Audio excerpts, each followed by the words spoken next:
This is Radar from the Radar Tape Blog, coming to you another edition of Movie Reviews and Observations, number 135. The first movie I watched this week was a movie called Werewolves Within with Sam Richardson, who's been in plenty of TV shows and movies. He's a nice guy, and of course, he plays a nice guy where everyone's making fun of him for being way too nice to every person, and he's not like a cop or a sheriff. He's like a park ranger, but he has some sort of authority. And then there's like a mail carrier, Milana Vartanov. We know her from like those cell phone commercials. So she went from being a TV actress to being in an actual movie.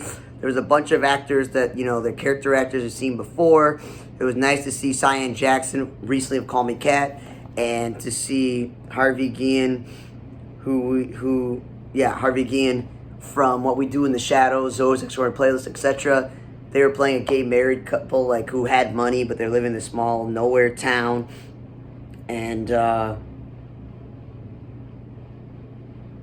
Michaela Watkins was in this movie, and there were some other actors that I've seen from television shows and movies scattered over the last decade or so. So it's like, I don't know if you call it C-listing acting, but let's call it like mostly television actor who played bit role.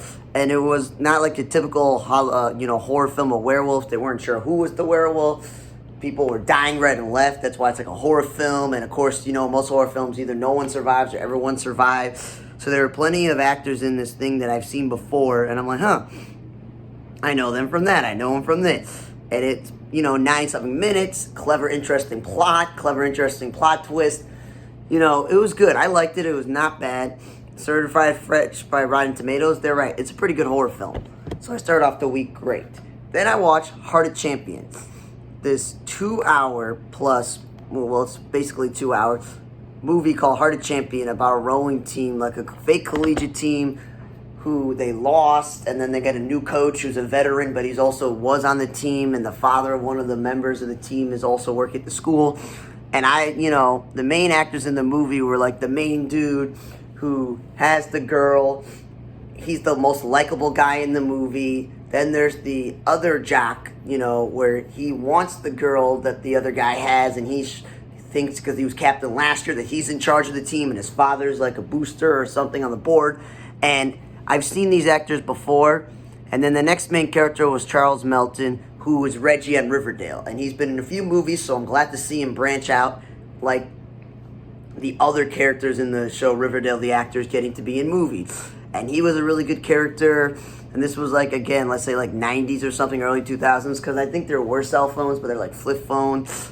But I just felt like it was a very good sports movie with like overcoming stuff, some cliches. There was a little bit too much, personal drama in the movie, so you could have cut out maybe 10, 15 minutes of the movie. Charles Melton's like romance in the movie felt like very forced and unrealistic and pointless. But yeah, I thought Michael Shannon, who's a very good actor, he's very underrated. People know him as Zod from that Superman movie, and he's been in other movies, that he needs to get his credit. He's in a lot of really good movies, and it's not inappropriate, so even like teenagers can watch this movie. And it was like another good quality sports film that you can watch. And I know it's long, but it was pretty good. I wasn't super bored while watching the movie. Usually sometimes when I come home from work and I'm really exhausted and tired, and I sit through a 2-hour movie, I've like fall asleep and I'm uninterested. No, this was pretty good. Then I watched the latest DC animated movie, Batman and Superman Battle of the Super Sons. And it was Jonathan Kent realizing he has powers, and Damian Wayne, the son of Batman from Ra's al Ghul and stuff like that. And I was like, okay, cool. So I was like, most people, when they watch these animated DC movies, there's been continuity, but there has been continuity for a while. And usually you get the same voice actors who are veteran actors voicing small bit roles here. And they sometimes get people like Jensen Ackles, and they've had the guy from A Million Little Things and a few other guys. There's like, let's take some actors people know from popular television shows or even movies, like, Cyborg being voiced by Shamar Moore, Rosario Dawson doing Wonder Woman. But there's like, let's get Troy Baker, who's been around the block, voice actor, and Nolan North, and they'll voice different characters. So Troy Baker was Batman, Nolan North was Jor-El, and interesting is they had the guy named Travis Willingham as Superman, and I looked up his credits as mostly anime. So it was a little bit interesting on the cast. And I just saw Ron's Gone Wrong, if you remember last week. So Jack Dylan Glazer voicing a character was interesting. And Lois Lane is in the movie. They show like Beast Boy and Martian Manhunter and I think Hawkman and Kid Flash. And they mention Cyborg and Starfire, whatever. They mention a bunch of characters who are in the Teen Titans. And Green Arrow's in the movie, and they mentioned some Justice League characters besides Hawkman and Martian Manhunter.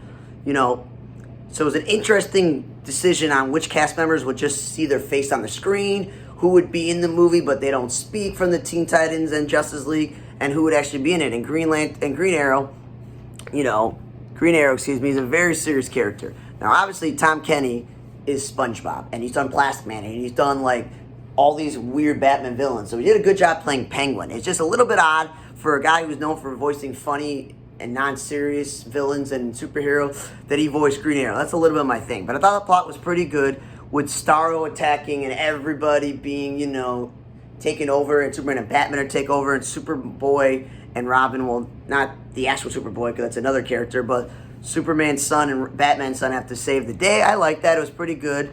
It's not like it wasn't a gory film. It's PG. Kids can watch it. It's only like an hour and 15 minutes. I would say it's a really good movie for kids to watch. I wouldn't say it's the greatest DC animated movie, but definitely not the worst. It was somewhere in the middle. It's pretty good. I just a little bit odd with the voice casting and the characters. They did change James Olsen to be black because of the recent show Supergirl. That threw me and my roommate off. And then they had Wonder Girl, but the second one, and she leading the Teen Titans, that's a little thrown off.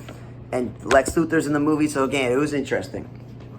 Then I watched the movie, The Mitchells vs. Machine, which is supposedly on Netflix, and it had, Maya Rudolph as the mother, and Danny McBride as the father, and Eric Andre as the bad guy, as one of the tech guy, Olivia Colman, and then you get guys like Conan and Blake Griffin, and Beck Bennett and Fred Armisen, and people from SNL or funny people, or just, like I mentioned, Blake Griffin, voicing robots and other, characters in the movie. And it was clever, but there was a lot of scenes in the movie where I'm just like, that's really weird, that's kind of stupid. A lot of weird things happening, like, every time something happened, it was like you're watching a cartoon, like a video game, where other things popped up on the screen, because this girl was really creative and wanted to make a bunch of movies and stuff, and all these things, so there's like special effects, and like graphics all over the screen whenever they're doing something, so a lot of it I had to go like, okay, put that behind me, it's a children's movie, they can go as far as they want in the craziness and all the special effects and things like that and believability. But yeah, it was really good. It wasn't that long. It's definitely a good kids movie. Your kids should watch it, and I liked it. It's some good family lessons and lessons about, social media again and things taking over the world. Overall, it wasn't bad. I would say it was a pretty good kids movie. When you get over it as an adult, some of the weird, wacky stuff that just seemed a little bit too much over the top. Then I saw the movie The Eyes of Tammy Faye. So someone was telling me Jessica Chastain was like nominated for like these awards for playing, this woman, and she got awards and stuff. And in this movie, we had Vincent D'Onofrio, who's played like gangsters and other guys in movies. Andrew Garfield. One thing I said, Andrew Garfield, he's a skinny guy. But I noticed that they maybe either had him in a fat suit or put makeup on. He looked a lot fatter than he actually was. And of course, Chastain, they made her fatter, weird makeup and hair and all this other stuff to really play this evangelicist, TV people. And, it's like a lot of biopics. You get the origin story when they're a kid, how she met her husband, how they built their empire of lies and scamming people and building all this stuff. But again, there was no need for this movie to be more than 2 hours, because it's like a 2-hour movie and then they tell you what happens. They could have made this biopic an hour and a half, an hour 40, hour 50 minutes. But no offense, just Chastain. I know you did an amazing job and you're very believable and taking on this role, but this wasn't your best role. This certainly wasn't, I think, an Oscar-winning role. I thought, okay, she did good character method acting of actually being this person and fully immersing herself, and Andrew Garfield did a good job.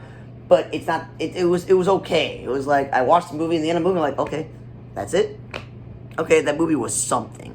I don't know if that something was amazing or if that something was good. I just like, okay, cool. But overall, out of the DVDs I physically watched this week, I think Heart of Champions was the best movie, and I may be biased because I'm into sports movies, but I'm not into rowing. Like, that's not something that I know anything about. And then I would say DC animated movie, they continue to make good movies with the Battle of the Super Sun. And this children movie, Mitchell and the Machines, again, kids can watch it. Heart of the Champions is PG-13. Even I think kids can watch it. There's really nothing inappropriate. Same thing even with The Eyes of Tammy Faye. But definitely, if I were to rank him, Tammy Faye was probably the worst movie I watched this week, and Werewolves Within was a pretty interesting horror film. Lastly, I went off script this week, and I actually went to a movie theater with my roommate, as the last time there were movies that came out, Doctor Strange 2 and Thor number 4, that he said he and I were going to see, but we didn't happen. So I went and saw Black Adam. First things first. Why are all these superhero movies like more than 2 hours and they have 1 or 2 post-credit scenes? That's like enough. After a while, these post-credit scenes are just too much. Now, I will say this. Dwayne The Rock Johnson, if I was lucky enough to spend like a decade or so in one industry like wrestling, he did, following in his family's footsteps, and then moving that into becoming an actor and being in all these action films, cool, that's believable. But then you get the money and the clout that you want to make a passion project, and you want to make a movie based on a certain comic book or cartoon character, or there's a book that you really liked or something, or a TV show, and you want to remake it, you know, with Jared Padalecki remaking Walker, Texas Ranger, Shamar Moore passion to be the Hondo and SWAT. Like, there's certain actors who are just like, we want to make these certain things. So what I'm getting at is, I get it, but it's basically him in a black outfit, torn outfit with a lightning bolt, no hair, no, pointy ears, nothing. And being a DC purist who as a kid read every single comic book and graphic novel, got his hands on him when he growing up, going to the library, watching every single DC animated TV show from the beginning of cartoons to recently, watching every DC animated movie and seeing every live action movie, and a cartoon TV show movie, I'm a purist. So some of the origin story of Black Adam wasn't realistic, and some of it was like a little bit far-fetched and too much. And then my roommate goes, well, if they wanted to make it true, or they wanted to introduce Billy Batson and why he's Captain Marvel, Marvel lawsuit people, Billy Batson's Captain Marvel, Shazam is the catchphrase, and Shazam is also the name of the lone wizard who's left, okay? Just basically Captain Marvel mythology is the wizards had a champion. It was 10th Adam. He wasn't the real, they made a mistake because he's a murderer and blah, blah, blah, blah. And there's only one wizard left. And he's like, I have to give it to a true champion, Billy Batson. And Billy Batson is the real champion. And obviously 10th Adam doesn't like that. And he wants Billy Batson gone. So obviously in the Shazam first movie, they didn't use him. They used the professor guy, and there's the worm guy. Like, they used other Captain Marvel villains that were minor. Okay, so that was a little bit of the mythology of Black Adam. Okay? Hawkman. I'm a huge Hawkman fan. Reading the comic books, watching the cartoons, Super Friends, you name it. Smallville, when Michael Shanks played him, and even the brief time he was in Legend of Tomorrow in Season 1, which was a little disappointing. It's another story, another play. And I like Aldous Hodge. I just saw him in a movie where he played Jim Rice, and he played a bunch of guys before, and his brother's a good actor. But frankly, his personality is very, outgoing and vocal and out there and stuff, his personality, and he put that into Hawkman. I felt like he wasn't really playing Hawkman. I felt like he was playing more like a Batman, where he's like he thinks Superman is a problem, like in Batman vs Superman, or more out there superheroes who are like vocal and stuff, because he's never been a leader. Yes, in mythology of Hawkman, he was one of the rulers of Egypt years ago, but for most people, we know Hawkman from Just Society being a World War II veteran who makes the outfit. And it's not, where all of a sudden a shield comes up, ooh, a sword comes up, ooh, another weapon comes up, and you're like, okay, cool, and the wings come out of nowhere. No, it's like something you make. For the ones who watched Justice League and Justice League Unlimited and read the Justice League comics, the next reincarnation of Hawkman is the Thanagarian warrior. And it actually has wings, and he's got more strength than the average human. So I like that Hawkman was finally portrayed in a movie. It didn't really matter to me if he was black or Asian, because the original Hawkman, Egyptian, in the beginning of folklore, is black. That's fine by me. And I like Aldous Hodge, but I feel like Aldous Hodge playing Hawkman, the two didn't mesh together, and the way they portrayed it was a little bit was incorrect. There's Quintessa Swindell. My room and I agreed. Cyclone, she barely did anything, and they zoomed in way too much with her going with her wind powers and stuff, and you're just like, stop zooming in and showing, oh, look at her, she's gorgeous, let's see what she's doing. I've read all these comics and Just Society. I never heard of this person. I watched DC's Stargirl on CW, and she's not even a Just Society junior member. And we were thinking maybe it's because they wanted to have another black character, a woman on the team. But if you're going to have a woman on the team, and you can't use Stargirl Why don't you use Hawkgirl if there's Hawkman? That would make the most sense. You know what I mean? And then, similar to Marvel with the Thor movie, where he has got not a love interest, but he's got like, Natalie Portman's like friends and family. So you had the woman and her son, her brother, and a guy she worked with. And I'm like, okay, cool. But like Flash's Iris, I remember goes, why is she out there with like a gun and trying to fight? And she's not like, against the bad guys and stuff. It's like, it's one thing when the whole village is together, banding together, but that was silly. And then I was glad that they had Atom Smasher in the movie, because Atom Smasher is one of the only Jewish superheroes for real. So that's cool. They representing Judaism. That's cool. But I was disappointed that it was Atom Smasher like Jr., like the second one, and that they had a nod to the original. There's a cameo, I don't want to ruin it, by a legendary Jewish actor, all that other stuff. But his character was thrown in there really for like humor, and I felt like he and the Cyclone were like a waste of time. They did nothing. They were stupid and immature. It was pointless. Just the idea that they picked Atom Smasher was amazing, because what people don't understand is Atom Smasher was first, going small and big. DC then made the character Atom, Ray Palmer, which is portrayed by Brandon Roth, who played Superman in The Legends of Tomorrow. So people are like, maybe people who've seen the Ant-Man movies think this is all a copy. What they don't realize is DC came out with these characters first. And lastly, Dr. Fate, who in the comic books there've been multiple Dr. Fates, but Kent Nelson is Dr. Fate and stuff. And I was saying this, and people that watch the Marvel films think that Doctor Strange was the first. No, Dr. Fate was created in the 1940s for the Justice Society. And then you get the problem with all these things where they portray the Marvel movies came out first, and basically there were similar scenes in this movie to the Doctor Strange being in Spider-Man with all the other stuff, and that was cool. The fighting scenes were cool. The backstory of Dr. Fate at this point in his lifetime, and this is what Pierce Bronson is playing in the later stage of Dr. Fate's life. It was perfect. He was perfectly casted. He was great. I wish there could be like a solo film with him. Age make him younger. But he was the best part of the movie. His acting, the character, it was like a perfect casting. I wish they made this Dr. Fate character years ago, before Doctor Strange. But I'm not trying to spoil anything, but I really hope that there's somehow he's in a second Black Adam movie or a Justice Society movie. That's all I'm going to say, though.